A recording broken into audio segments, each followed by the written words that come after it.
Riley Gaines endorsement. Oh gosh. I think we're live. I think we're live, everybody. Yeah, we are. What is up, people of the internet? It is me, Real American, back in with a new stream, and that is right. We are live on this beautiful April 23rd, 2025. I hope everyone's having a great day. I'm having a great day myself, and you can tell we're joining me, Mr. Real Texan.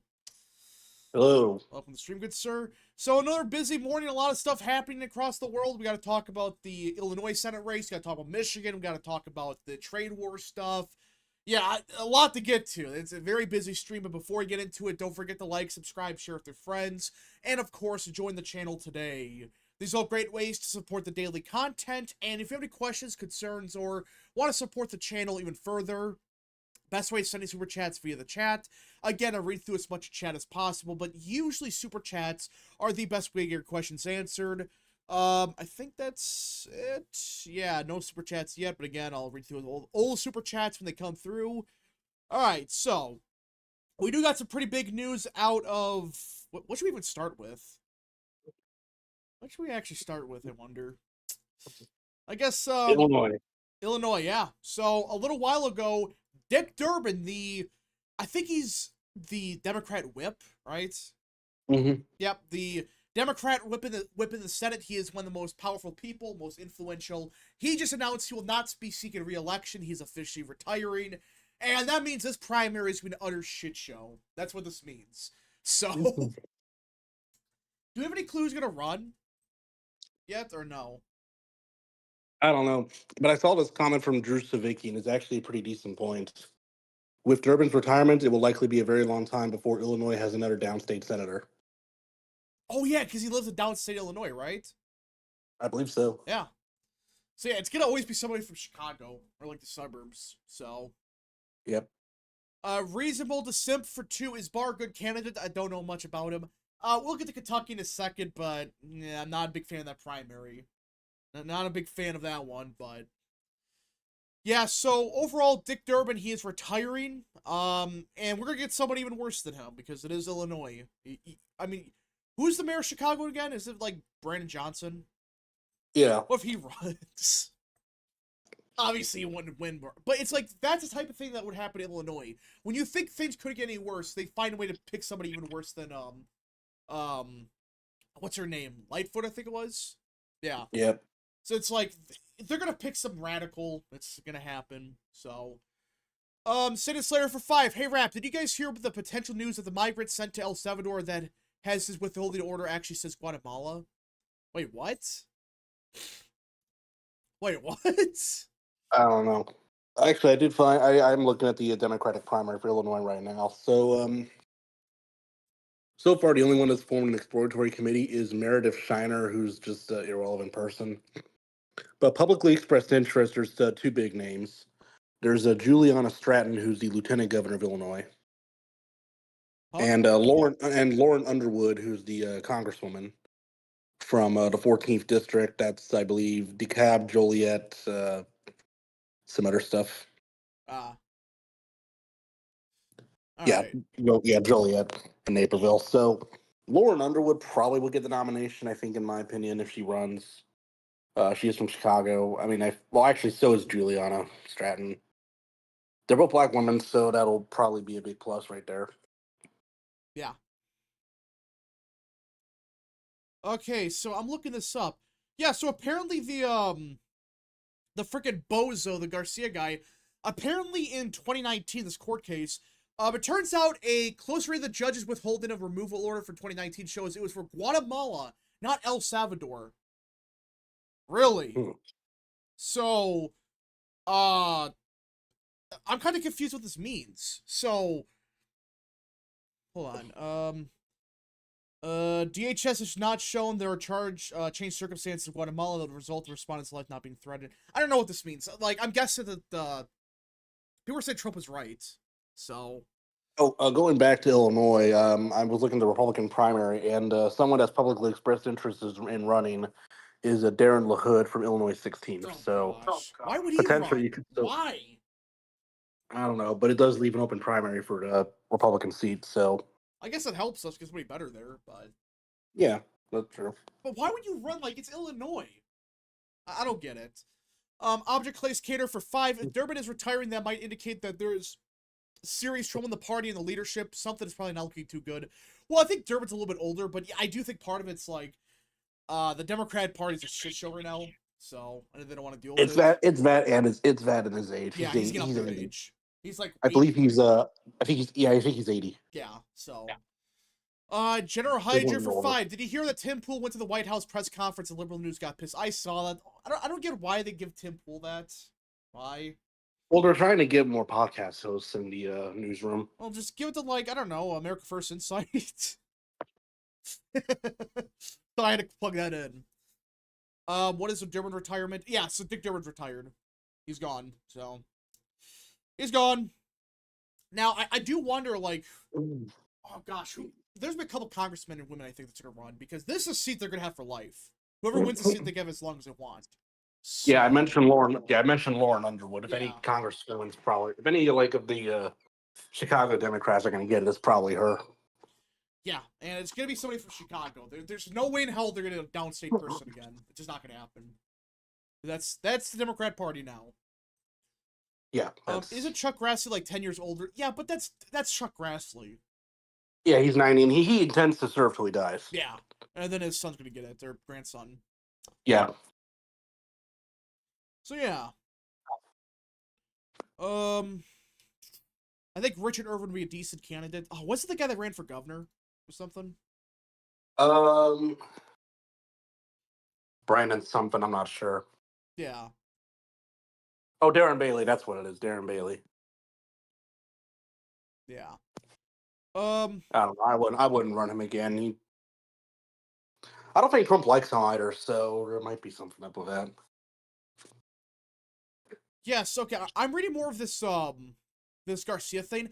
Apparently this vindicates what Trump was saying. So I guess a judge fucked up in the original case or something. That's what it sounds like. Yeah, probably. Yeah, so Trump was right.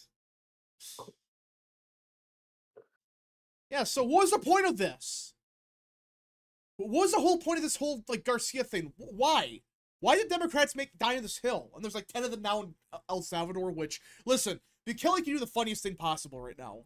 There's like, I think like 5 or 6 of them now, right? There's, Because Maryland man. And the worst part is, it got exposed that he wasn't supposed to be here and he did some bad shit. And now they're going down there after that? It doesn't matter. He's a Maryland man. He's a Maryland father. Yeah, sure. He's mostly peaceful. Yeah, he's mostly peaceful. Mostly peaceful. Alright, Yeah, you know, like MS-13's the fiery but mostly peaceful street gang, you know. Great. You know, that's probably what they ought to call them now. They probably will eventually. I think they were Democrats were defending MS-13 back in the first Trump administration after he called them monsters. Yeah. Democrats love criminals. Yeah. Oh yeah, the pro-crime party. Yeah. Yeah, the pro-crime party now. Alright, let's see. I'm sure the Maryland man probably impregnated a prostitute, so that's why he's a father. I wouldn't be surprised. I think he, like, strangled his wife or something. I don't know. The whole thing's bad. It's a really bad situation. That's a hill the Democrats wanted to die on, so let them. Apparently, a plurality of people polled think he's not a member of MS-13. That's, listen. What percent are undecided? I think it was like 30, basically. Yeah, polls like that are worthless. Polls like that are utterly worthless, so. All right, so should we get into the other Senate news? Because there's a couple other states. Yeah, so yesterday, I think it was yesterday, wasn't it? Yeah, I think 2 candidates announced yesterday. Yeah, so we had Michigan, which we talked about yesterday, but the big one was Andy Barr in Kentucky. Andy Barr in Kentucky announced. Now, I missed the Haley Stevens discussion, so what were y'all's thoughts on that? Personally, I think that she's gonna run a terrible campaign. From what she's running on, she's gonna listen. She's gonna probably win the primary, but I think Mike Rogers is gonna win. That's just my take right now. Yeah, so you're looking at like all her AIPAC donations. What you get, like $5 million from AIPAC. I mean, that's not a good fit for Michigan, especially. Yeah, if anyone, I mean, leftists do not like her. So I mean, Now, I still think she probably could still win Oh yeah, she against can. Rogers, but it would be by like maybe a tilt margin instead of lean. Listen, the problem for her is like, I mean, we all know that Michigan's one of the most like anti-free trade states out there. It's like very pro-tariff. I mean, the UAW president's going around saying they support tariffs. It's like, and she's saying that Trump tariffs are a bad thing in Michigan. When they literally the UAW, which runs the state, they're saying that we love it. I mean, like, I don't know who's running your campaign. Just do they think that's a good messaging in Michigan? They're making it sound like it's like the Northeast or whatever. It's not. It's a great. And those two other people running, there's McMorrow and El Said, I think his name is. Right? Yeah, there's like a Muslim progressive Yeah. that's running. He's already got the Bernie support, so already got the support of Rokana and Bernie. So He probably would win the primary. I think he'd win the primary in like Dearborn, but oh yeah. but Object let's Place Canada for see. 2, mostly peaceful human trafficking gain. That's real. But go on. But yeah, for Kentucky, Andy Barr's running. Yeah. We have Andy Barr running who listen, this primary is gonna suck. This primary is gonna suck. It's like it's like who's the least shitty option? Probably like Daniel Cameron. Probably Barr apparently has more money, but I think that's from his congressional. Great. It's be one of these primaries. Yay. Rodallo for 5. The people of Dearborn and Hamtramck would hate her APAC money. Oh yeah, I mean that's why I'm saying like I don't know why Democrats think she's a good candidate. I mean like especially in Michigan, she's running a free. Here's the thing. Oh, yes, sorry. No, go on. Well, the thing for Kentucky is that I like Nate Morris. He's got my support, but I don't think he's gonna win the primary. No, he's gonna be it's either Andy Barr or Cameron. Cameron's the front runner right now, but we'll see what happens. Trump might endorse Barr. He might just endorse both like in Arizona, so. Yeah, actually, he probably will. Which I think that's what Trump's gonna do now. He's just gonna endorse 2 of them. So Again, if it's a divided primary, he's probably just gonna co-endorse. Yeah. If there's a single front runner, then he'll endorse him. Yep. But yeah, as for Michigan though, it's like, did they just run out of candidates that they had to run Haley Stevens? Is that what? That's what happened, I think. Like, yeah, it was like first had Pete Buttigieg. He said no, which at this point they might have been better off running Pete Buttigieg because at least at that point they wouldn't have had a primary. Everyone would have got behind him. But now it's you got Haley Stevens, you got McMorrow, you got the Muslim. Yeah. And they're still free to publicly express interest. There's a Sarah Anthony who's the state senator, Dana Nessel is the attorney general, and then Joe Tate, who's a state representative. Please. Tudor Dixon, stay the hell out of this race, please. This is such a gimme for us. I mean, this is like, if Mike Rogers uncontested, I think he wins. That's my take. But now will Dixon run? I don't know. But I think I've heard Rogers could get back in Trump, so I think the race is kind of over. But we'll see. I think Dixon's going to run for governor. I would not support that. But I don't know. We got to see what the Detroit mayor, what he does, but we'll see. Thomas Massie should run for the Senate. I don't know. I understand the philosophy of like he would lose a primary statewide, but the problem with that is it's Kentucky. I'm not the biggest like I'm fine with Thomas Massie, but you either get a Rand Paul type or you get a Mitch McConnell type. That's Kentucky in a nutshell. Do you want to really run the risk of getting Mitch McConnell 2.0? I don't know. Well, the good news is that Thomas Massie doesn't understand how power works, so he will never run for Senate because he thinks he is more powerful as a representative than as a senator. Oh, hello, John. Hey, how you guys doing? Good. Good. Yeah, so we're talking about Kentucky. This primary sucks. I hate both candidates. Daniel That's Cameron, unfortunate. Cameron versus Barr. Who's least shittier? In Kentucky of all states. Yeah, personally, I mean, it's better than McConnell, but it's not really saying much. I mean, like, can you get any worse than McConnell in Kentucky? Oh, I shouldn't say that now, but SoCal Loom for 5. I'm with you. I'll fight for you, and I will win for you. That's real. That's real. I want Thomas Massey to run for governor and be entertaining. It would be funny, but he would never win a primary. Never in a million years. So did you see Tom Homan's mic drop earlier today? What did he say this time? Well, they were talking about Garcia again. He said, "Oh, he got plenty of due process. He got more process than Lincoln Riley." Holy shit! What? I pulled it up. Are you? This is real?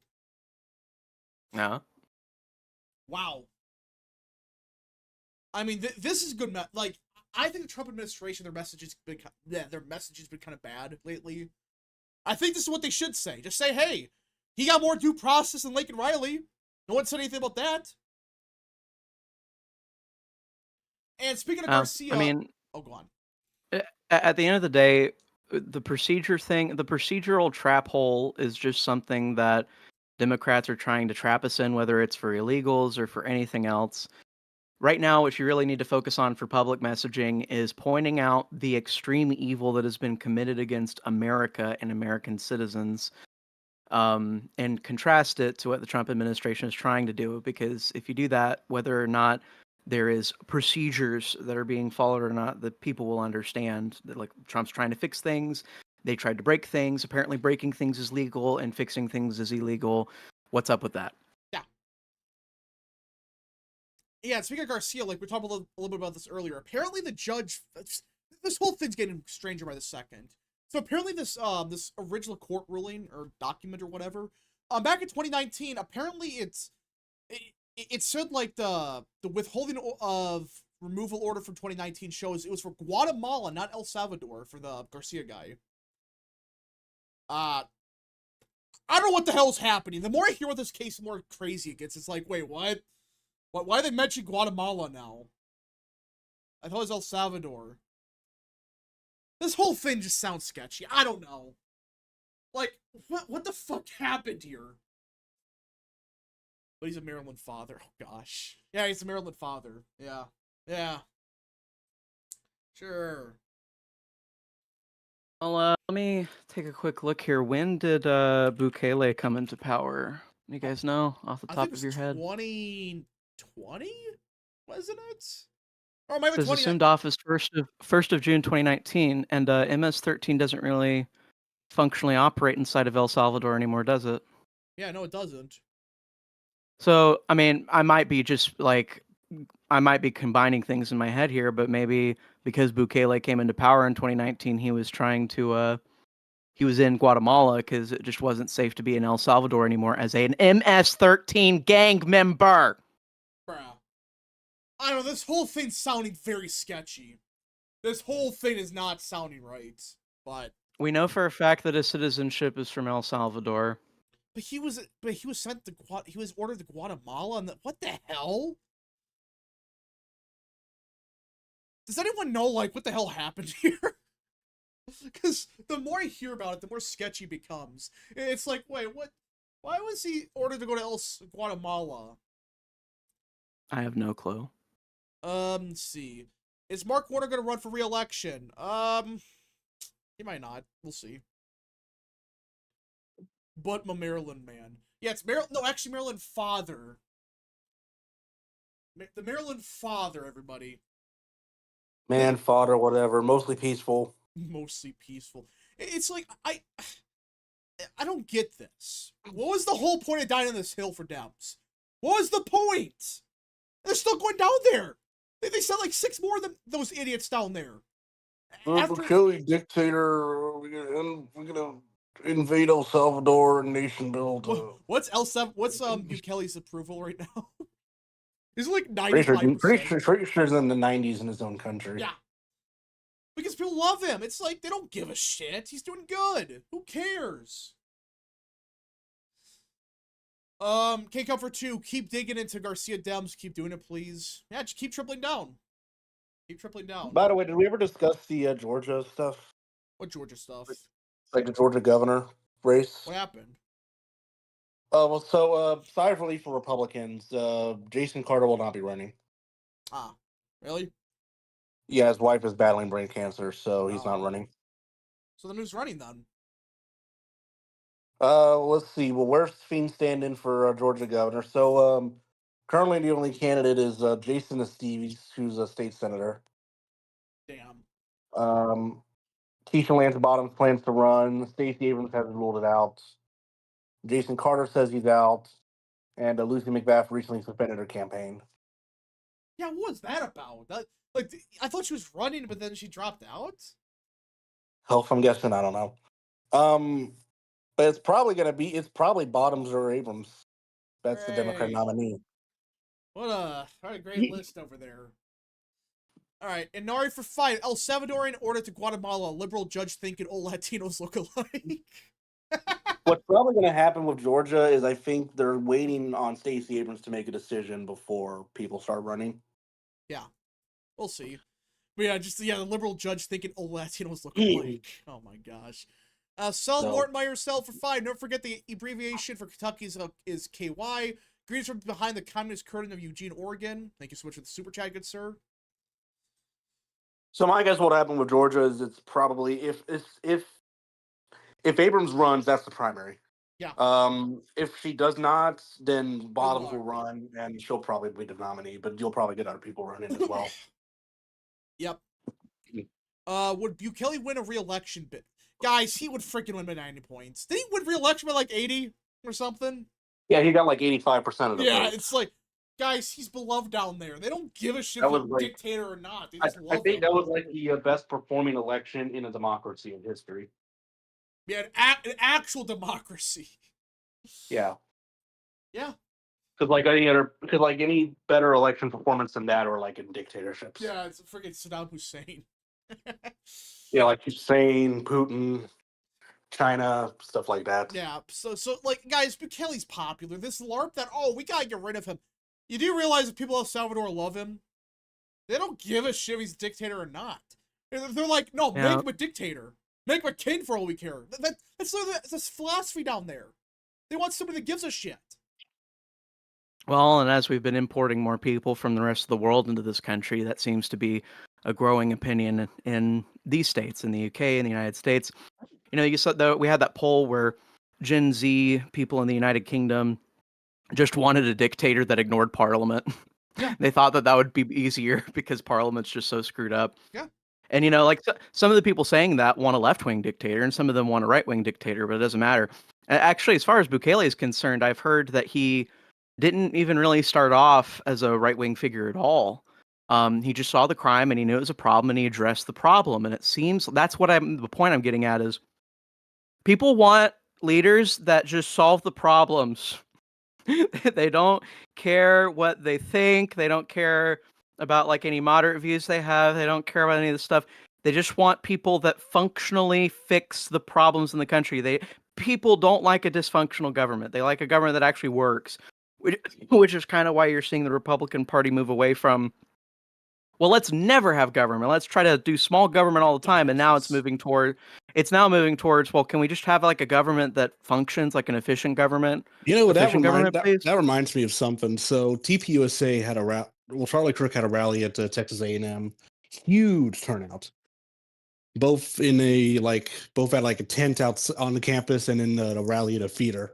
Humongous turnout. And then like the Democrat UNEP America tour got like nothing. Well, that's probably like people want change. But I think what you're seeing is like as TPUSA has kind of moved on from like the Reagan worship of like 2018 or 19 or whatever. You see them having a bigger following among college students. And I think that's the thing. Young people don't like Reagan. They don't like Thatcher. They don't like small government. Well, I would say they don't like them. They don't care. They don't care about that philosophy. It's like, who freaking cares? I can't buy a house. I can't live without being under fear of getting like shot or whatever. It's like that. That's what people care about. And there was this person that was posting about France in French, so it's going to be hard for me to look up the tweet. Oh, no, never mind. I've actually found it. Yeah. No, it was this chart that like shows like what generation of every country in the world is the largest consumption population. And the point for them was like, hey, look, literally the largest consumption population is boomers. Like the oldest people in the country are the ones that buy the most products. And, you know, it's just kind of like, well, if they're buying the most, that means that their kids aren't buying hardly anything at all, probably can't afford to buy anything. And not quite the same in America, but you see Gen X dominates. Gen X consumes way more than millennials and way more than Zoomers. And I don't think that's just like a trick of age. I think it's legitimately like they grew up in a better time period, acquired more capital, and are capable of buying more things. Yeah. And so like why? So yeah, maybe just some Gen X people and maybe some boomers like Thatcher and they like Reagan or whatever. But why the hell would a millennial or a Gen Zer care about Reagan when they can't buy jack shit? Yeah, they can't buy anything. Like why? They can't afford. Why? I mean, guys, people just forget just a year ago, there's a polls out there that had like a bunch of people couldn't afford food. It's like people don't give a shit about Reagan or all tax cuts. They want to afford food. They want to afford a house. And, well, people didn't have either for the last couple years. So, Dear Watergate. dear liberals, free school lunch is communism. I freaking hate those people. That's why the Republicans still suck outside of Trump. Water Gaming for 5. Gotta hate the people who represent my state so much. They certainly don't represent me. Yeah, so that's for a lot of people.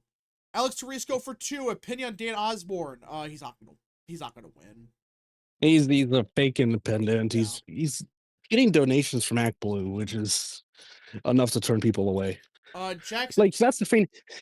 Like here's the thing, independent Dan Osborne's getting ActBlue donations. Meanwhile, Harris Republican, now Democrat, Kyle Sweetser is not. Yeah, which ActBlue's gonna die. Which I don't know why Democrats not running away from that. I mean, they should be running way away from that. But Jackson Bass for 5. You hear that Russia took us off their adversary list for the first time in 70 years? Really? Interesting. I did not hear about that. Thank you, Trump. Yeah, I mean, it's just like, yeah.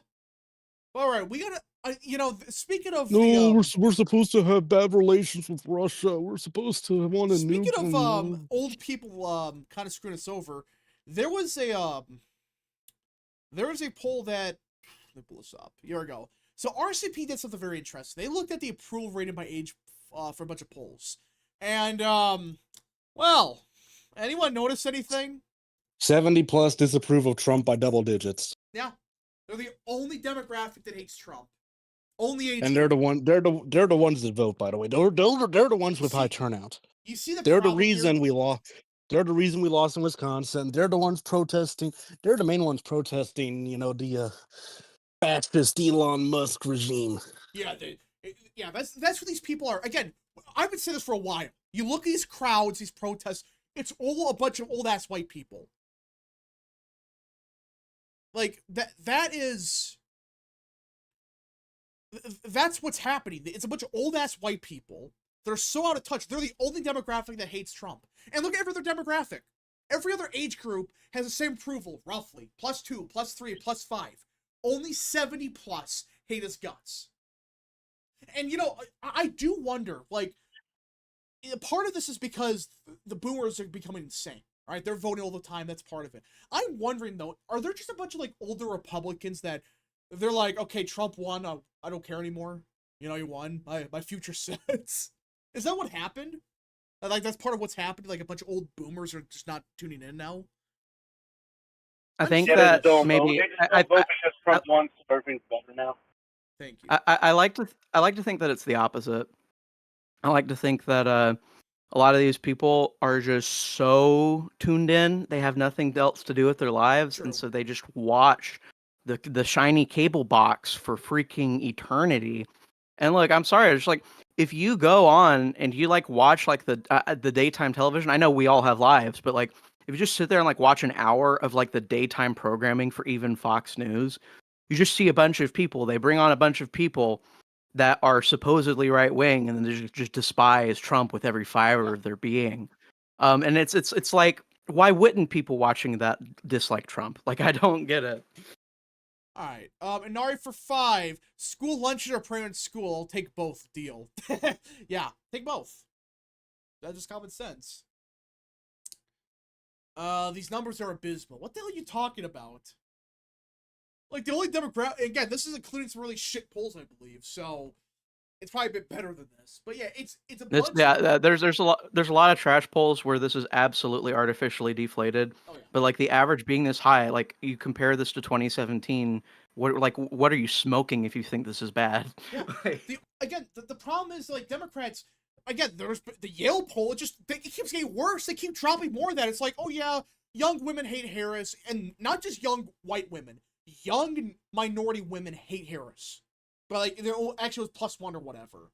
It was bad. Gee, I wonder why Democrats are deep shit. Their only demographic that's getting good for them is old people. And guess what? They're dying. Sorry, that's the truth. So, yeah. When you say the reason 70 plus disapprove of Trump because of the stock market, I think it's part of it. Well, 70 plus maybe not. I don't know. I always just assumed it's because the cable TV programs keep telling people Trump's gonna steal your Social Security. That's more of it, yeah. I think it's more so the Social Security thing that's hurting Trump a little bit. And part of it's just these boomers are insane. I'm sorry, these people are just out of touch. Not every boomer, but like, you get the point. These people are just freaking nuts. But yeah, like John was saying, like they were in touch back in 1970. Now the only thing they touch is a TV. Yeah, all they do is watch CNN all day or MSNBC, and they keep hearing like the same thing over and over again. Donald Trump is taking away your Social Security. He's going to kill old people. He's setting up concentration camps on the southern border. He's going to kill everybody. That's what they're saying. And these boomers believe it. So, yeah. Great. But it's like, this is going to be the problem the next, like, 10 years. If we get through the next 10 years, we're fine. I think we're set. Because these people, again, they're going to just start dying out. But, anyways. Especially if they took the vaccine, but that's another story. Well, yeah, that's going to be interesting, but we'll see. We'll see. Elon Musk has our Social Security money, as if he would even want Social Security money. Yeah, that's the thing. It's like, do you think he cares about Social Security money? He's worth $400 billion. He doesn't care. Oh, I gotta steal grandma's freaking $20 check. Like, that's bullshit. If anyone thinks that's what's going on here, no. Meanwhile, Zoomer men are extremely conservative, like borderline reactionary at times. Well, yeah, people got fed up. Zoomer men have had enough of this crap. Even Zoomer women are swinging to the right. So, good luck. No. Object Clays Cater for 5. What the hell? SCOTUS just said weekends and holidays don't count for deportation deadlines. 5-4 Gorsuch, John Roberts joined the court's 3 liberals. Wait, what? Wait, what? That's fake. There's no way that's real.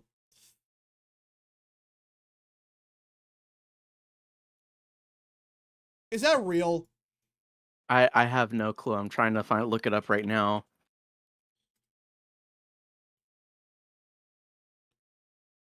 I'm not seeing anything. We're not saying you're a liar, but we ain't calling you a truther. A truther? I'm not seeing anything. Like, I was looking it up. I saw on X people tearing apart the emergency order. But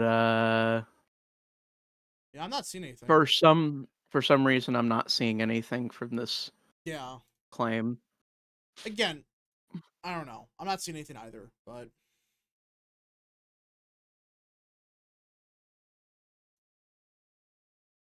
Zoomer women in swinging right is saying it turns out when we shut down the country during COVID, we stole their childhoods. Well, yeah, it's common sense. I was saying that for years. That these Zoomers are going to be fed up, which, you know, I know plenty of Zoomers. And they're sick of this shit. I mean, it's like, what do you think was going to happen? When you stole these people's, like, graduation and stuff. Like, you stole their, you know, their high school and, like, and even college. Like, you fucked them over for years. What do you think was going to Like, happen?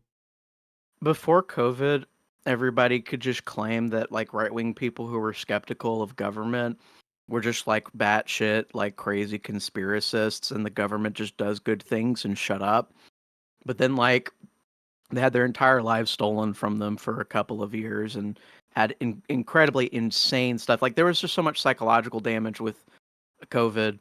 And I think just like everybody immediately was like, oh yeah, I guess I don't trust the government. So, Okay, apparently this is um, real? What the fuck? I'm trying to look for it. People are saying it's actually real. I'm not seeing it though. People say Fox News reported it, so I haven't seen anything yet. Anyways, per Eric Daughtry, Pew released a poll that has Trump's approval at -19. Ignore Pew. They got paid off by USAID. Just ignore them. Again, like the yeah, I know. polls We like, used to have this really massive pride in Pew Research as like a pollster because they do giant samples. They take a lot of time to do their stuff, and we were really like paid a lot of attention to them. But as it turns out, they're part of they were taking money out of the piggy bank. They were taking your money, and now their money is at stake. And so they're going to say whatever they need to you. Also, if you just want like a more general it's met -19, it's because the paneling itself is just skewed incorrectly. It doesn't represent as many people as there are in their panels. They don't represent America. Not anymore. all right. Object clays cater for 2. Hugo Abasai Velasquez case to Daily Caller. I don't know. All right, I'll pop that in the search engine. I never heard of Copy that. paste. Daily Caller made a article that I'm posting inside of the chat. Our chat. Supreme Court ruling makes curious exception for illegal migrants ordered to leave country on a Saturday. The Supreme Court ruled that weekends and holidays cannot be counted when foreign nationals are given deadlines to leave the United States.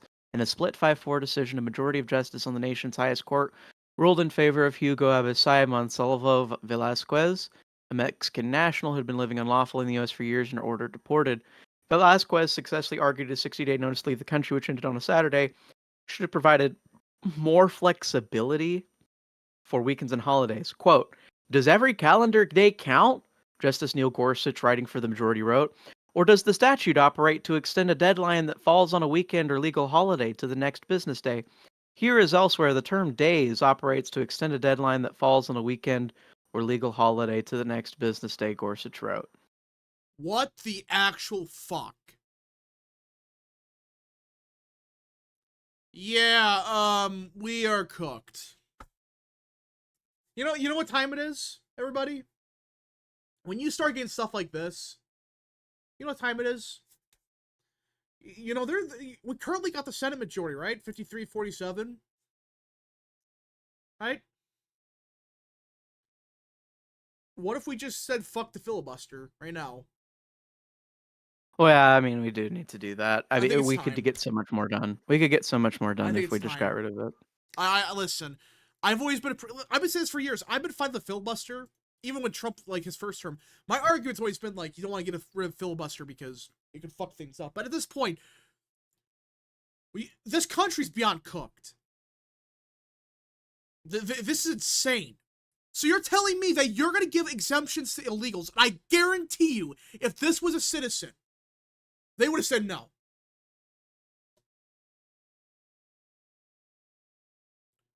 What happens when Democrats get into power? Just don't let them. That's a way to stop these people. Yeah, guys, the second Democrats take power, you know the filibuster's gone. You know it's gone within milliseconds. The only reason they were talking about it before the election even happened. Yeah. Guys, the only reason it didn't happen was Cinema and Manchin. That's it. If it wasn't for those two, the filibuster would have gone. And they would have just packed the courts. They would have done everything. No, they've been talking about this. You've been like, just listen to Democrats and take them at their word when they talk about giving themselves power. And they're talking about putting 13 Supreme Court justices. They're talking about ending the filibuster. And, you have people like Hillary Clinton, Secretary of State, former presidential candidate. What does she say? Well, we really just have to, use Congress and the courts to redefine what free speech is, because it obviously doesn't count disinformation. Like, no, listen, these people, the second that they get power back again, which we should all ensure never happens, Yeah. they're going to do this. And so all we're really doing by letting the filibuster remain is we're just like letting Democrats rule while we're in power. It Yep. makes no sense. Again, the point of the filibuster, it's like, it's gone now. Guys, it's not 2020 anymore where you got Manchin and stuff. You don't. It's gone. They're going to get rid of it immediately. You know what they're going to pass right away? There's going to be two things they do right away. They're going to pack the court with like 20 justices, and they're going to say the filibuster's gone, and they're going to ram through everything. So at this point, you have to get rid of it. I don't like to talk like that, but it's time. Nuke the filibuster. And you get these dumbasses on Twitter be like, oh, but the Democrats, who gives a shit? They're going to do the same thing. Who cares? This is possibly a once-in-a-lifetime opportunity to get structural change in America.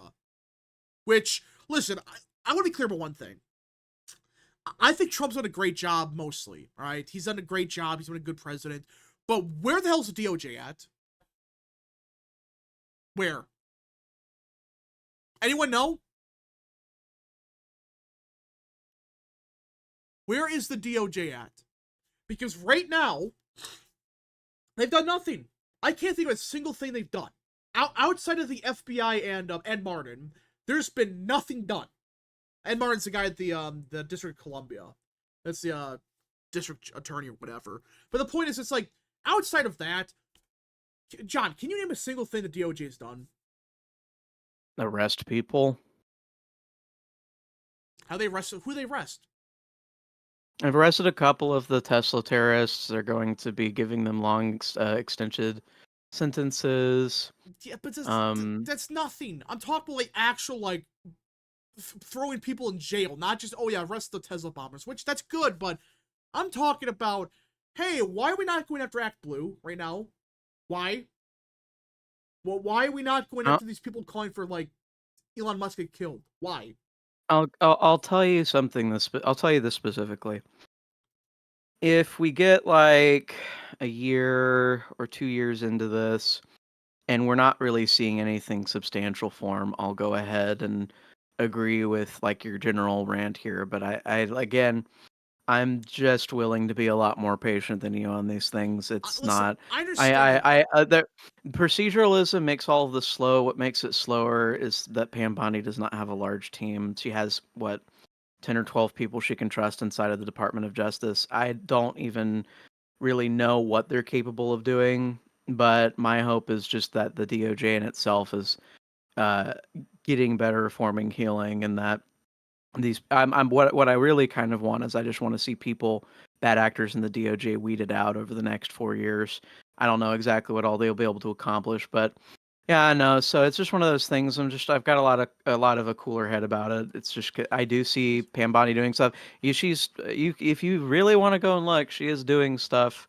It just maybe not be to your necessary satisfaction. I mean, it's not, again, it's asking Pam Bondi to throw people in jail. It's like asking why we're having all of this procedural conversation about the illegal. I understand. Like, I get the point. You have to build a case, and it takes a while. I get that, but listen. I'll say this, okay? Because I did hear some people claiming, "Well, wait for the summer." That's apparently what people were saying. Which, if that's what happens, good. But I'm just like, I'm not. Pam Bondi's been a disappointment. I don't think she's been that good. That's my take. So, but yeah, we'll see. If I'm wrong, I'm wrong. But headed hookers stand for 2 or 5. I feel bad for Cash and Dan. They're trying their best, but Bondi has handcuffed them. Well, we don't know for sure, but I don't like Pam Bondi right now. Aaron Ratliff is saying, then get more people! Exclamation point, exclamation point, exclamation point. Well, do you know every single time that Trump puts out a Truth Social where we've basically, in settling a case with another law firm that was attacking Trump or attacking Republicans, every single time that's been settled between them and the DOJ, they've essentially like agreed to do free pro bono work upwards of like $80-100 million. Every time we do that, they're getting more people to help them prosecute things. That's part of what Hold they're up. doing. You might be onto something. You might be onto something. Well, they just have to go get more people. Like, they have to vet a lot of people if they're trying to get like actual full-time lawyers, special prosecutors, So, everything else. I completely But forgot with about. Okay, now it's making. Okay. yeah, I completely yeah, forgot about that. they settle all of these cases. I think it's like 3 cases at this point, 3 major cases at least that we're aware of, where they're like getting these law offices that did wrong. Okay, well, your punishment is to help us do legal stuff. Give us like X million dollars worth of pro bono work. And like that seems to be like, and what that says to me when I read an article like that, or when I read Trump make a Truth Social about it, and I read that, I go, oh, the Trump administration is severely lacking in basically legal manpower. It's lacking in legislative manpower, and that doesn't surprise me remotely at all. When you know anything about how law school goes these days, or like most of these people are leftists. I'm just going to be honest. That explains why he's making a big deal about it. They're trying to get enough manpower. Okay, I wasn't thinking about that. That's the way that I process it when I look at all of this stuff. It's just, well, like even if like they're trying to get help, when I see that and they're making a big deal out of it, the thing that my brain inferences is they don't have a lot of resources. Yeah. All right, let's see here. Play Rude Guy for 2 Hispanics for Trump 2028. Real.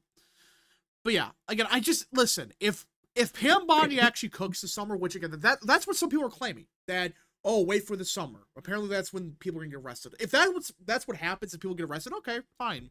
Because I'm just worried that hey, if we don't get people in jail, because there's some people that should be in jail, the Russiagate stuff as an example. Like I'm not saying every Democrat or whatever. I'm saying like the people that push the phony Russiagate stuff, they should be thrown in jail. Which is basically every single one of them. Well, I'm more so talking about like Adam Schiff and stuff, but so I'm not pinky promise swearing. I'm not even like I don't even like saying that I'm someone that defends Pam Bondi. Essentially, I am just saying that I'm just going to be a lot more patient than everyone else. If we're here a year later and nothing essentially has happened, I'm going to be probably just as upset as you are right now. It's just I'm just willing to wait. I'm not a hothead with this thing. Okay. I see for 5. I think Americans are done with the Democrats' BS. Even if you don't agree with how Trump is doing stuff, at least he's trying. Democrats are doing nothing. Well, that's why I'm arguing 2026 not be a blue wave as of now. Democrats still are like in the gutter with their approval. So, and the only again, Wisconsin's a fluke. They looked into it. Even the Democrats are admitting that they won because of turnout. Because there's literally like a Harris plus 8 electorate. So it's like, yeah, that's why you won. Remember? Well, sorry I missed a little bit. I caught a glimpse of some trippy chafing going on off campus, so. Oof. Tin Lee for 2. Rap, you realize it's not even 100 days yet. Again, I get it, like, it's early. I know they can't do it overnight, but I'm just wanting a bit more because it sort of gets scary. I mean, you guys hear about Metcalf's father? Hear about that? So I see like some people in the chat. I actually have no idea if like they lost half of their brains or something. But let me just make something really clear to was it Jon Snow, Mike, Gosh. Nintendo Master, Soy Tendo, Mateo Lozano. Are you illegal? Anyways, no, you have to remember I'm older than you guys, and I know I bring that up a lot, but my point is just that I've already been severely black-pilled on literally anything that our government can do on the federal level. I was an adult watching 2017, 2018 go by. I literally got so dispelled with politics that I went through a several year long religious conversion, and I like got really involved with my local church, and I became a chanter, and I got really deep into stuff. I was even I was looking into the priesthood for a while just because, and the reason I bring that up is just because I was thinking, well, I can't do anything through politics meaningful. And so what I'll do instead is I'll help people by bringing them closer to God. And if everybody's closer to God, maybe the politics will get better as a second or third order consequence. But I really only got hope back from 2024. And so you talk about me MAGA coping. No, it's just that I come from a place of severely lower expectations than any of you could possibly imagine. And from that position, and this has been a pretty crazy 90 days. It's been rather insane. This is one of the most insane first 90 days of a presidency in a really long freaking time. It's pretty. But that's where my optimism comes from, having the bar on such a lower standard than you. Of course, I do also want to mention some of these 17 and 18-year-olds that watch your show. They have this impression that like Donald Trump is supposed to make fucking pigs fly, or he's supposed to like. Like he's supposed to un-SRS all of like the transgender people, like they magically become straight again or some shit. Like they just think it's like a magic bottle. They think politics is like this magic bottle or some shit. No. And if it was a magic bottle, there'd be no point in talking about it. Like why would we even care about talking about it if it all just fixed itself? And no, it's why we're talking here. It's why we're trying to get you to do things. It's why we're trying to get you to be active in elections. It's because shit doesn't change on its own. And no matter how little or how much we get done, we're going to keep pushing for a marginally better world. And if you want to give up, then go masturbate in the corner, go fuck yourself. I don't want to deal with you. We're here, productive people, constructive people. Come into this show and tune into this show. If you don't want to be productive, constructive, if you don't want to build a marginally better world, go the fuck away. Damn. Wow. I was not expecting that.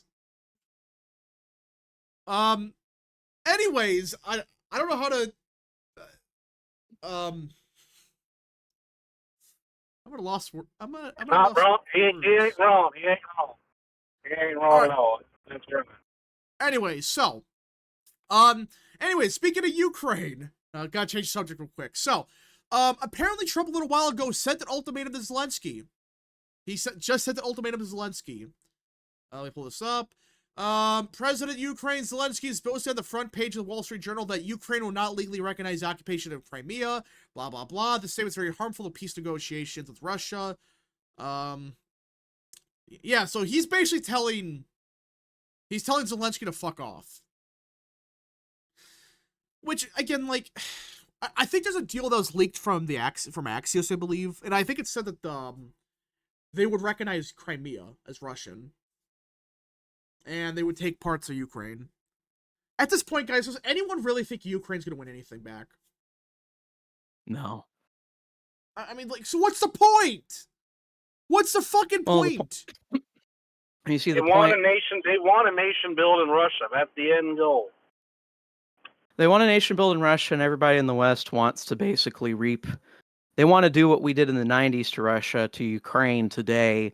That's why Macron came out with a really strong statement. Listen, we don't need America.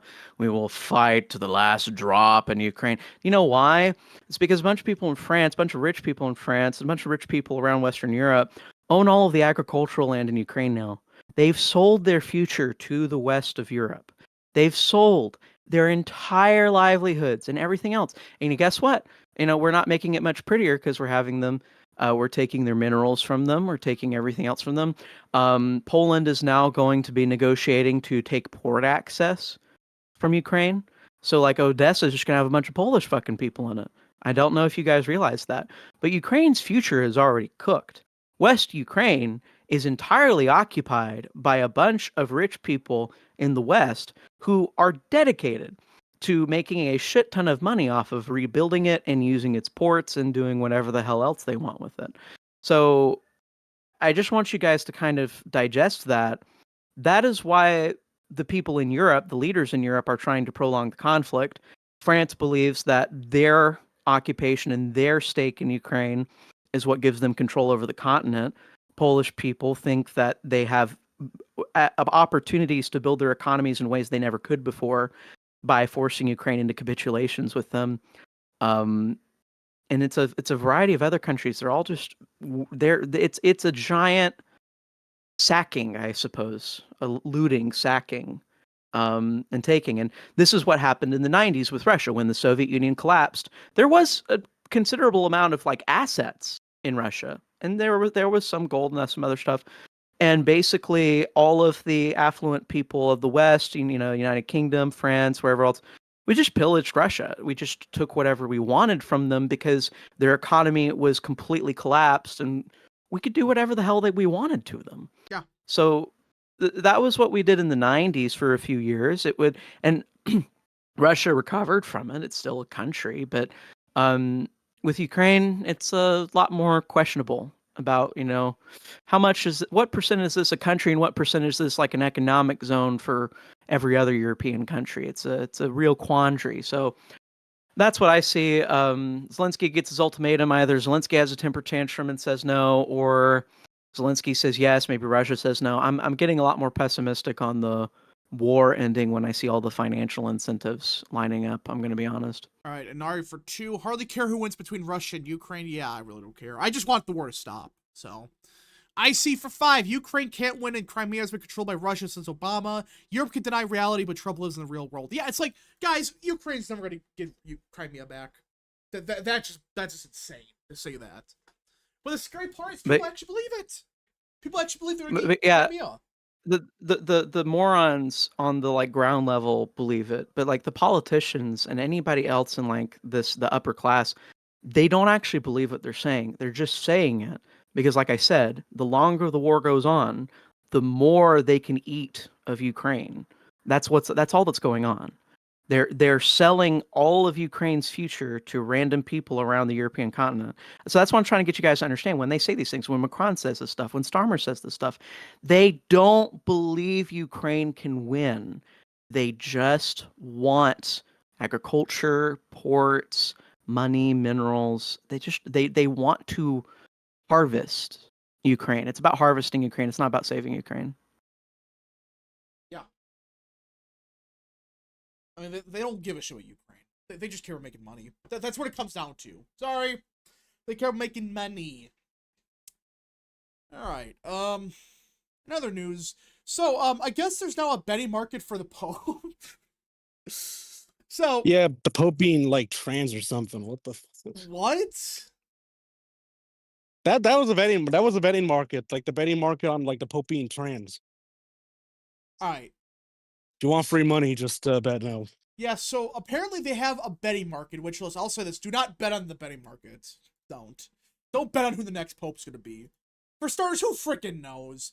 No one actually knows who the next Pope, but it just, I find it kind of funny. It's like, oh yeah, now we have a betting market here. I mean, maybe the next Pope will be black, but the next Pope's not going to be a woman. The next Pope's not going to be trans. Yeah, it's like no. It's speaking of black. I'm just gonna say, like, don't trust Polymarket. I don't think like they have any idea who's gonna be Pope. It's some random person that just put it on there. It's like, oh, here, some idiot's gonna bet on this. We're gonna rake in a fortune. So remember Polymarket owns Newswire now. Oh, really? Well, they bought out fucking Haley fan. Oh gosh. But yeah, guys, let's be clear about one thing. When it comes to these conclaves, no one freaking knows. Don't let people fool you. No one knows shit. No one actually knows who the next Pope is. Now, there is some speculation it's to be a more conservative Pope. That's what it sounds like the Cardinals want, which even like the more liberal ones are saying, maybe we should get somebody that's a bit more clear on some theology stuff. But yeah. Is it better the Pope considered grounds for excommunication? I heard some people say it is. I don't know. Don't quote me. I don't know. So watch him choose that Filipino guy. Listen, John, if they pick the Filipino guy, can I become Orthodox? Oh yeah, no, you absolutely can. You can become Orthodox whether or not the Filipino guy does. Although what I heard was that like in secret circles, I think he's talking about Tagle. Yeah, he's awful. Well, what I've heard is that he actually fell out of graces with Pope Francis before he passed away. I did hear about that too. So any of the pro-Francis people in the circle, they're probably not going to vote for Tagle if that's true. Now, guys, listen. Tagle is like literally, he's Like, you think Francis is bad, Tegel would be like, you would see a bunch of people become Orthodox overnight. I'm not even kidding. A bunch of people would just say, fuck this. Doesn't he support like women as bishops or something? Oh, he's awful. He's just like Asian Francis, but he actually probably has like he has some like real. He's been open about saying some things that Francis has avoided saying. Yeah. So. But it's like he's literally the type of guy that would that allow like gay marriage. That I'm not even kidding. He's the type of guy to do something like that. So that's why I'm saying, hey, listen, if it's Tegel, maybe I should get out of here.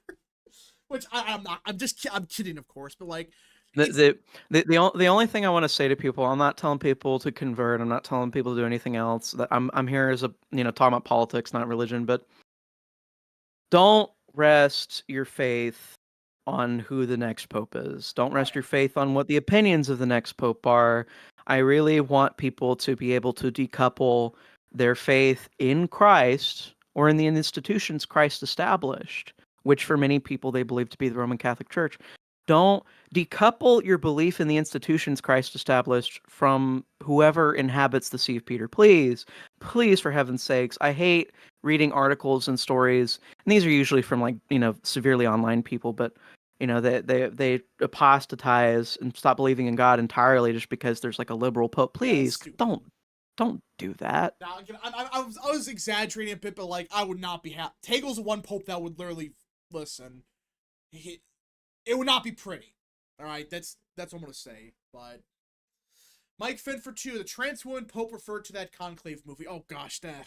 Yeah, I heard about that. Yeah, great. The Filipino guy probably took USAID money. Yeah, probably.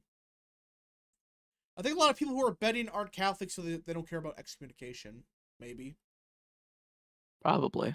Magic Show for 3. Tegel, it was Madison, Wisconsin Pope. I want Pope Erdo pizza. Well, yeah, Tegel's awful. He is, like, unironically, even a bunch of liberals don't like him. They're saying this guy sucks. Yeah, I looked up more into Pizza Balla since you were really into him. I do like a lot of what I've seen from him. He's a little bit obscure on kind of specifics, but I'm assuming he does that to remain non-controversial. So I'm hoping I think Pizza Balla would be pretty good. Hoping he would be pretty good. And Erdo from Hungary. Wow. I listened to that guy for a while. No, that's a good one. Now again, like this is the thing though. Like the thing with Erdo, I think you say his name. I always say Erdo, but it's Erdo. Yeah. So the thing with him is he's like you could tell on his wiki page, he's like super duper conservative, but people like him. He's actually respected. Like he's a respected Cardinal. Mm-hmm. So I hope it's him. Pizza Bowl, the thing is he's too young to be a pope, which is, I know he's like 60, but this is a crazy thing about this. Being older actually probably helps Sarah, for example, because they don't want a pope living forever. So I wonder if they're gonna try and get like some like transitionary pope that they only expect to live a few years. That would be kind of an interesting choice. Which I suppose could be Sarah if that's the case. Yeah, that'll be Sarah because he's the oldest, or one of the oldest. I'm hoping that she kind of get one more middle of the ground conservative that can kind of steer things around. There was Cardinal Dolan was on a major cable news network, and he was talking, and I know a lot of people don't like him for whatever reason. I don't know enough to know why he's bad or why he's good. I don't. He says I'm not Roman Catholic, so I have no idea what his problem is. But Cardinal Dolan was saying that they were going to try and look for a pope that was a little bit more entrenched in Catholic history, but a little bit more entrenched in the tradition, which was like, it seemed bizarre to some people who know more about it than I do that Dolan would say something like that. Yeah, but Dolan's more liberal, but he's not like, Tegel levels of bad, but he's nah. Anyways. Well, yeah, so that's interesting. Maybe if Dolan feels that way, maybe the electing cardinals are trying to go for a conservative candidate. Well, that's what I'm saying. It's like they're saying they want somebody that's a bit more clear and stuff. Because the thing with Francis is like some of his theology stuff, it was never clear. Like what did he actually mean by that? And that's where the interpretations came from for some of the stuff. Yeah. I've seen Anna Paulina Luna promote Sarah. I saw that. Let's see. So they want popes who die soon. They just don't want a pope that lives forever. That's what they don't want that. Well, I think being too old does end up a hindrance based off of what I've read. So like being too close to the cutoff age might hurt you, might hurt Cardinal Sarah. And being too young hurts you. It seems like they want somebody who's going to be like, they literally want like an 8 to 10 year out of a pope or something like that. That's kind of what they push for. So they don't want freaking John Paul II. Yeah. They don't want. How old is Erdo? Erdo's like 72. He's like right in the ballpark what they want. That's like yeah. All right. But the thing is, like, the thing with this case is, like, sometimes if it's like it's a divided thing, which we don't know, but if they're just like, screw it, we'll deal with it later, they're gonna pick somebody older, like Sarah, for example. They would pick somebody older like that. Yeah. So we'll see. Again, I'm hoping for Pope Pizza or Sarah or Erdo. They're all great options. Honestly, I don't care who of those three, but just not Hagel. Please, no. Please, no. I beg of you. I don't think they're gonna pick him, but because he pissed off all the wrong people. So good for him. Let's see. Sarah's kind of the same level as Burke in terms of likelihood of becoming pope. The thing with Sarah is, like, it seems like he actually has. Well, it comes out of what the African popes do, or cardinals do. If they back him, he has a chance. But if they don't, yeah, he's done. So, who was the longest serving pope in history? I think it was John Paul II.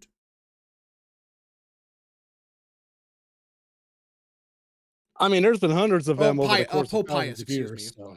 John Paul II was second longest. Yeah, Pius served from how long? It was 31 years. Jeez. 1846 to 1878. So, yeah, he served a long time. I could see Sarah serve as a pope for 12 to 15 years. Well, that's the thing. It's like, he would serve. I don't think he would be a short-term pope. He would be there for a little bit. Unless he goes away with John Paul, which, yeah, we'll see. 60's too young, 80's too old. They prefer some in their 70s. Yeah, it's 70s, like, that's the ballpark.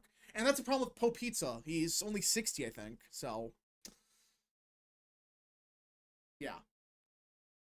Anyways, so, yeah, we'll see who the Pope is. Again, of the three, I want one of the three. Erdo, Pizza, I know it's Pizza Bowl or whatever, but I call him Pizza because it's funny. And or Sarah. One of those three, and I think the church is in a good position. But I never know why popes are not supposed to be there in a long time. Well, because they don't. It just looks bad if it's like the same person there for like 30 years or whatever. I think it's just turned into a habit of the Vatican. It's like a way that they're kind of keeping power kind of meddled. Like, so they're able to think about, well, do we really want this person with this specific bent in charge forever? Because, I think they're scared. Like, imagine if there was like a conservative pope for 20, 30, 40 years. That was good and everything, but then like everything swung hard left after that because like he was there for too long. And maybe that's what they're trying to moderate the people itself in the Vatican. Yeah, they don't want, like, plus they don't want somebody that's power hungry to get in there and be stuck there forever. You don't want that. Because they could, listen, as a pope, you can do some stuff. That's not good. But it's probably also just healthier for the popes. Like, I don't know if you guys know, like, how many popes have been assassinated in history, but a pope that's around for longer, there's more chances he hits the pokey poke. Yeah, so it's like sorry. It's like they don't want. Sorry for being mildly psychotic. Yeah. But yeah, they did that. Maybe maybe people are more willing to wait for a pope to die if he's like really old, rather than trying to end it early. I don't know why the church doesn't want stability. What are you talking? They're fine. If they have a bunch of cardinals, it's stable. That's all that matters. If they don't got any cardinals, we have a problem. But it's the infrastructure under the papacy that makes the Vatican stable, and so it's a pope could destabilize the Vatican with his ego if he wanted to. If he sits on a certain chair, we might have a problem. But because he gets to say stuff that becomes dogma, and you can't say anything about it. Yeah. That's not a reason. Because theoretically, a pope could do that. Just be like, oh yeah, this is official teaching. You can't do anything about it. You can't reverse it. Like there's legally speaking, there's only 2 ex cathedra statements in existence according to most people that I talk to. Yeah, that's well, yeah, ex cathedra just means from the seat. And what that means is like anybody that has that power for long enough, and they can contemplate eventually they decide to make something ex cathedra that the rest of the Vatican or the cardinals disagree with, and that could be a very tricky situation for them. Well, the whole idea is it's supposed to be the Holy Spirit that does it, but then like, yeah, you get the problem of like, oh yeah, some corrupt person could just ignore it and just do it himself. So yeah, I'm just being like I'm being very hyper realistic with this. I'm not thinking about it spiritually. Like as a Catholic, you would hope that every single ex cathedra statement that said it's from the Holy Spirit because that's part of the faith and everything. I'm just wondering if like the voting cardinals get nervous about that.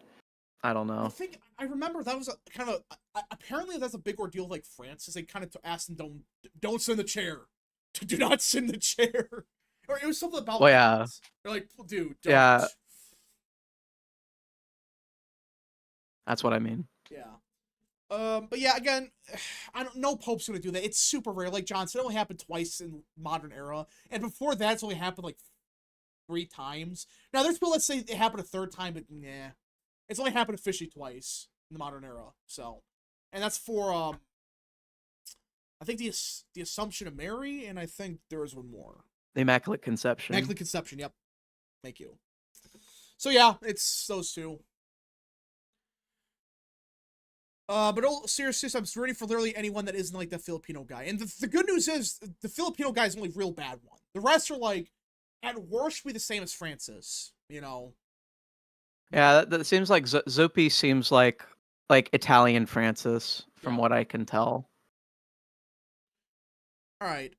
Inari for 5 as Pope be unpopular, Dostal and abuse scandal, aerial dirty laundry, and firmly affirm stance on marriage and gender. Well, that's another thing they're worried about. Apparently, the finances are not good at the Vatican, and Francis kind of screwed that one up. So, yeah. The next pope has a lot to do. He has a lot to work on. The good news is, though, it looks like the church has momentum with church attendance, but we'll see. We shall see. Remind us why there can't be an American pope. It's loyalty thing, and then, you know, you pledge an oath to stuff. You can't, no, it's never gonna happen. It's a bunch of different things. There will never be an American pope, and then immediately, like, the next day, there's an American pope. Oh my gosh, it's gonna be like the, yeah. It's gonna happen when I said that. Now that you said it. Like, the next pope is gonna be like an American one. Hold up, we got breaking news, everybody. Holy shit, it looks like India and Pakistan are going at it again. Wow, surprised absolutely nobody. So apparently India announces strong measures against Pakistan following yesterday's deadly terror attack. Canceling all visas for Pakistanians, suspends the water treaty, and it closes the border crossing. Right. Yeah, so, I mean, this happens like every other month. India and Pakistan try to kill each other. Is there anything new? This seems like this happens every week, honestly. Yeah. And it's kind of magnified by Trump's words earlier, where he was like, "Well, you know, with India, I'm just gonna kind of like let India take care of Pakistan." Yeah. If they do anything dumb, just have India deal with them. Have fun. Take care of Pakistan and Bangladesh and all that. Right. That's kind of Yeah. not our problem. Gosh, oh my god, another freaking cat. I'm getting sick of these freaking people. I know the religious stuff, which we gotta talk about the Pope stuff because that's kind of big. I'm getting sick of these people. The CCG Bryson, I think his name is, yeah, Bryson Gray or whatever. Guys, let's be clear. No Catholic would give a shit about Black Pope. They would not make a big deal with the race. No actual Catholic would care. I'm getting sick of these people. Most Catholics wouldn't give a shit. Maybe like there's some groypers online that would make a fuss about it. Well, and there's some like they want Sarah. That's the funny part about this. They put Pope Sarah.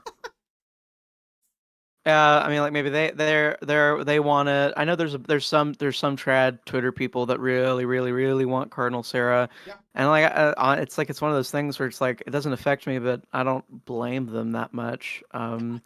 He's just very strong worded when he knows what he believes, and that's always a good thing in a leader. Guys, no, nobody cares. It's just stupid. Let's be clear. This is not a DEI hire. That's another thing I was hearing. Thankfully, that stopped a little bit. But if Pope Sarah gets it, it's not because it's a DEI hire. That's bullshit. It's because he's the most fit for the job. He would be the best option. He would be the one that gets the church like back on track fully. Which again, I'm not saying it was collapsing or whatever, but we definitely need somebody like Sarah in there or Pizza. Which, speaking of that, I'm curious what their name, whoever the next pope is, what their name's going to be. I mean, maybe you could see some of the DEI stuff come back if he actually does get elected pope. Oh yeah, this is a DEI hire. The Catholic Church has gone woke, and then 5 minutes later, people realize, oh, that's why they picked Sarah. Disney owns the Catholic Church now. Yeah, Disney. Magic Show for 3. Parolian from Italy wants us to be close with China. Ooh.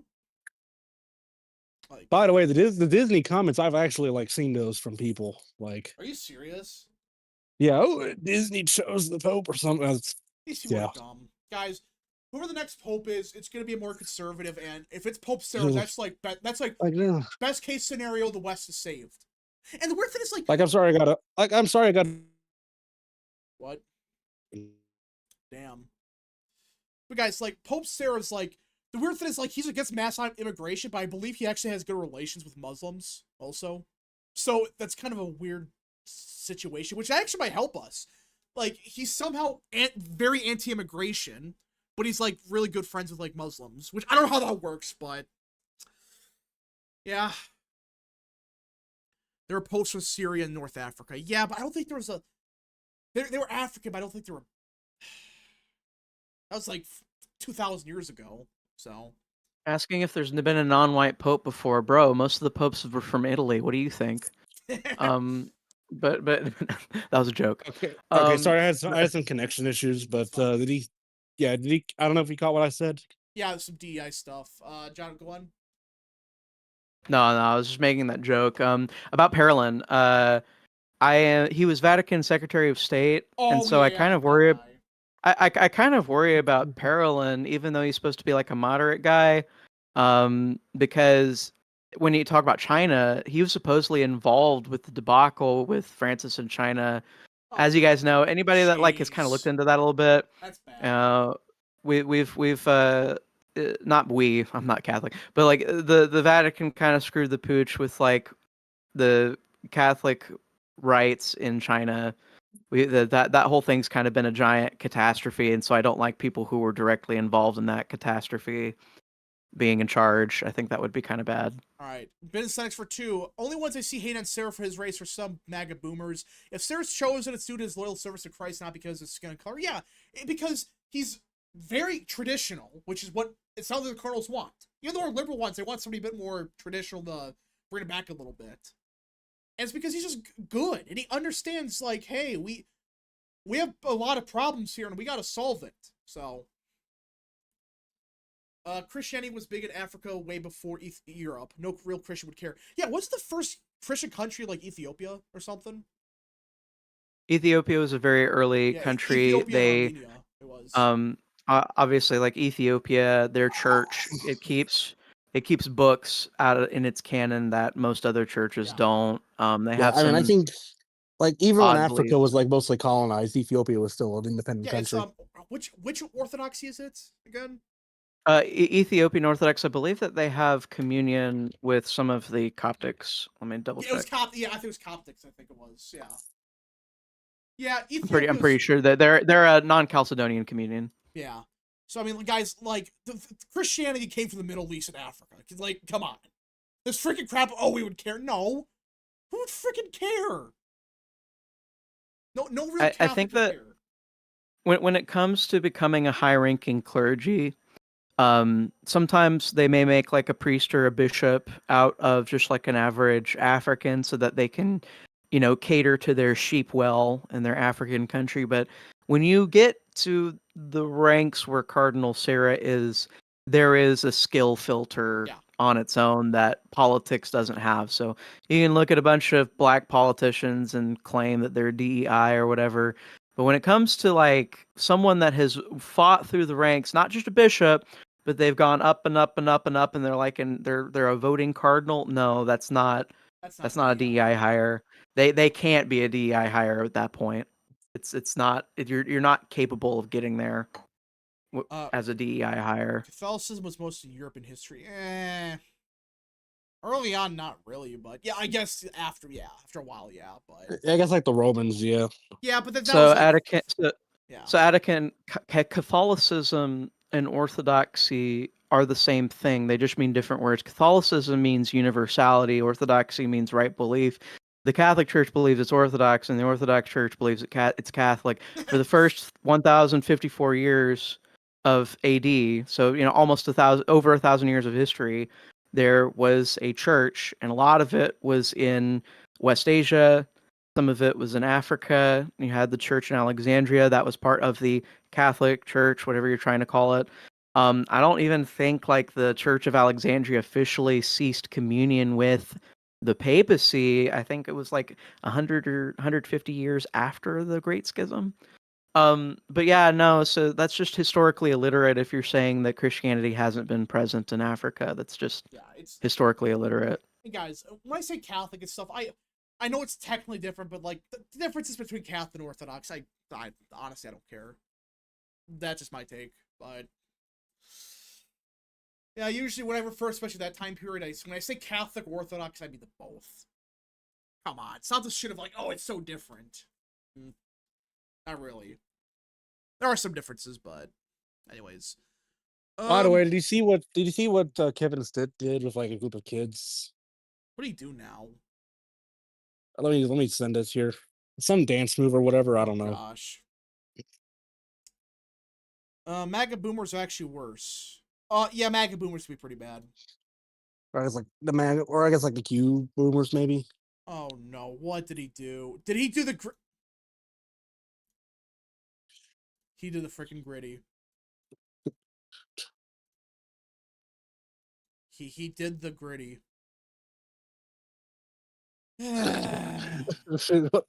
We Anyways, on that note, my day's ruined. On that note, I also have class, so wasn't Ethiopia Christian before anywhere in Europe was? Yeah. No, that well, I believe that Armenia was in fact it was probably the first Christian country prior to Rome.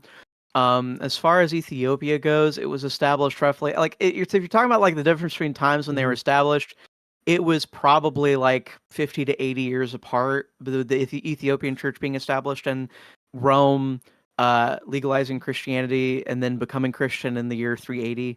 Like it's no. I mean, civilization basically became like Middle East and North Africa, so makes sense. By the time we enter the 5th century, Christianity is the state religion of Rome and a bunch of other Western countries. And Armenia was I think Armenia was before both of them, but the distance isn't that long. Actually, yeah, it was Armenia first. All right, Hendon Hooker stand for 2. Trump dance better than the gritty. I agree. Yeah. St. Augustine, which is 300s, was a Northern African. Yeah, again, I don't care. Like, I don't care where they're from. Just if you're a good cardinal, I support you. That's why I support Sarah, because he's just freaking good. That's it. It's not because it's race. It's just because I like him. All right. So, anyone got anything else to say before we end it? Anything else? I think we're good. All right, we'll see you guys. Actually, last calls for super chats, folks. Last calls for super chats. Yeah, I think that's it. That Kevin Stitt video was awful. Why? Just why?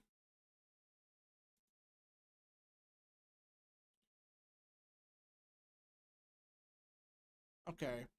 I still hold that I think the next pope will be Erdo. Nothing against Sarah. Oh, if it's Erdo, I'll freaking take it. That would be amazing. That's pretty cool. He's basically a more refined version of Sarah anyways, so. Alright, we'll see you guys in the next stream, video.